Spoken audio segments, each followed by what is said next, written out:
This is SSPTV News, brought to you by Samsung Productions and the Hazleton Standard Speaker.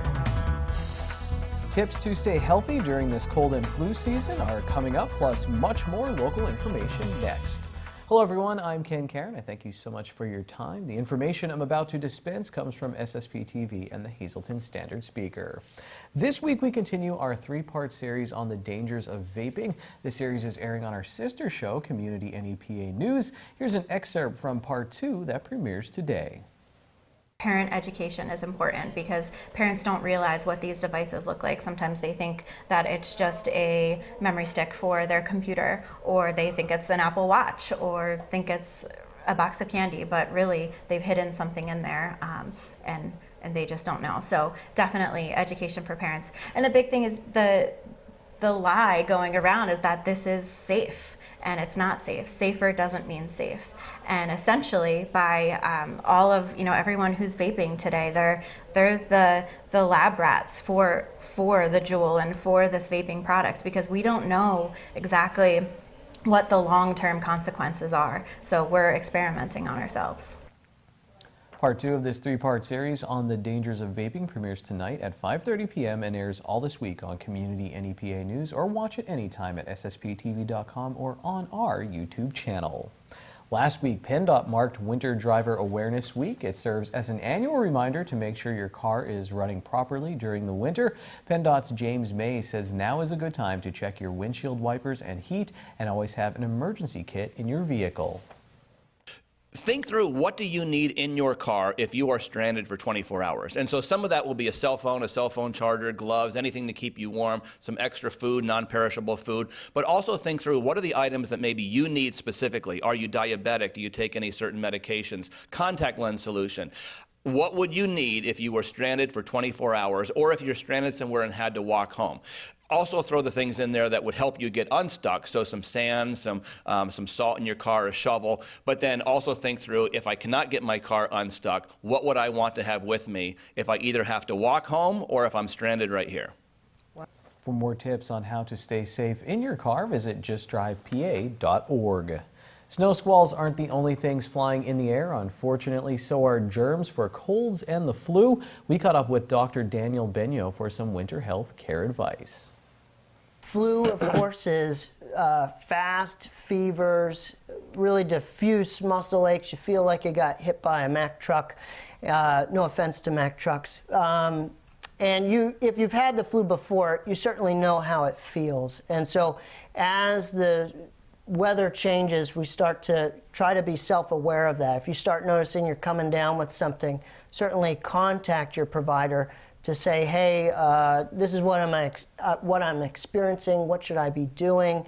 And then we have to watch out as we go outside. A lot of cold air, and your airways may not be able to tolerate it, certainly if you have underlying asthma, COPD. So we have to be careful when we go outside to make sure we're bundled up, maybe even use something over the mouth like a scarf to help humidify the air that you're breathing in, so that your airway doesn't get as irritated or reactive. And in some cases, you may, if the weather's bad, just kind of stay inside. For more great health advice, check out It's Your Health, seen regularly on SSPTV and anytime at SSPTV.com. Time now for weather on SSPTV News.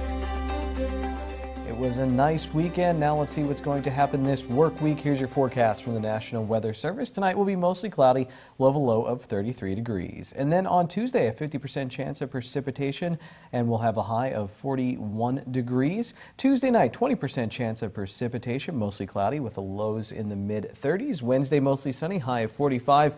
40% chance of rain and snow showers at night, mostly cloudy, low of 32 degrees. Thursday, a 30% chance of snow showers before 7 a.m., mostly sunny, high of 37.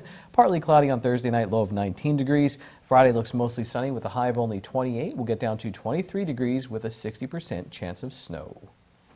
Mondays are always busy on the SSPTV standard speaker scoreboard. The Lady Bears defense helped them move to 4-0 in the Schuylkill League with a win over Williams Valley.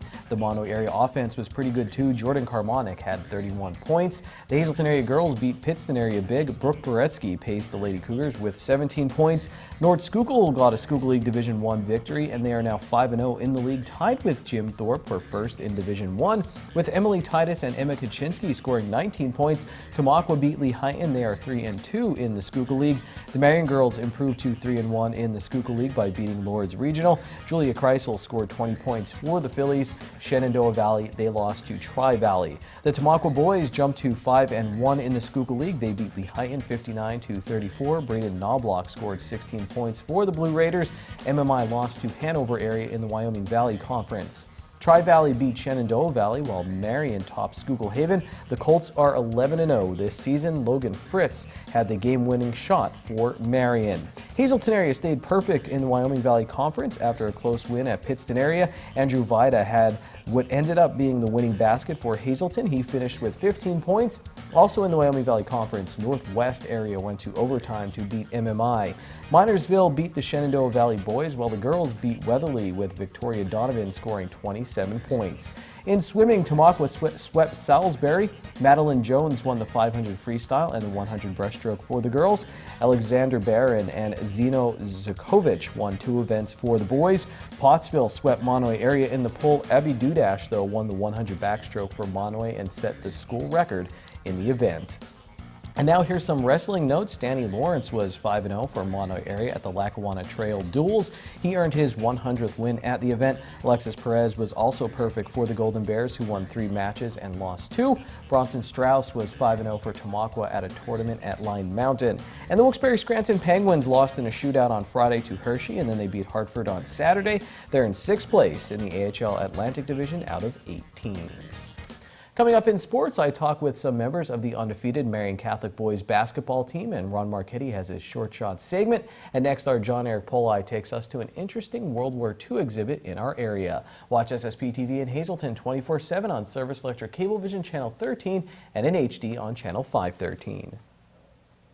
Good evening, everyone. Here's today's Talk of the Town. There will be a halupki and chicken dinner to benefit a local fire victim on Saturday, January 25th from 4 until 6 p.m. at St. Paul's Lutheran Church in Beaver Meadows. Today is the deadline to order tickets. And the Pennsylvania Department of Transportation has announced that all driver's license and photo centers, including its full-service center in Harrisburg, will be closed on Saturday, January 18th through Monday, January 20th in observance of the Martin Luther King holiday.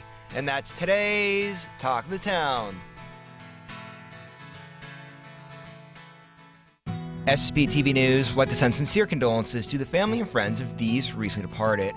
Emma T. DeMarco of Hazelton. Mass will be Wednesday at 10 a.m. at Church of St. Joseph. Fresno McCall Wednesday from 9 to 10 a.m. at the church. The Frank J. Bonham Funeral Home is in charge of arrangements. Geraldine U. Martinson of Drums. Services will be private under the Harmon Funeral Home and Drums. Edith Marie Rigotti of Hazelton. Mass will be Tuesday at 10 a.m. at St. Gabriel's Church. Friends McCall Tuesday from 9 to 10 a.m. at the church. The Fierro Funeral Home is in charge of arrangements. And Edward P. Shershan of Oakdale, Hazel Township. Mass will be Thursday at 10 a.m. at Transfiguration Church. Friends McCall Wednesday from 5 to 8 p.m. at the Frank J. Bonham Funeral Home. Today's social and obituary report is brought to you by Harmon Funeral Homes and Crematory. Call 570-788-0977 or go to harmonfuneral.com.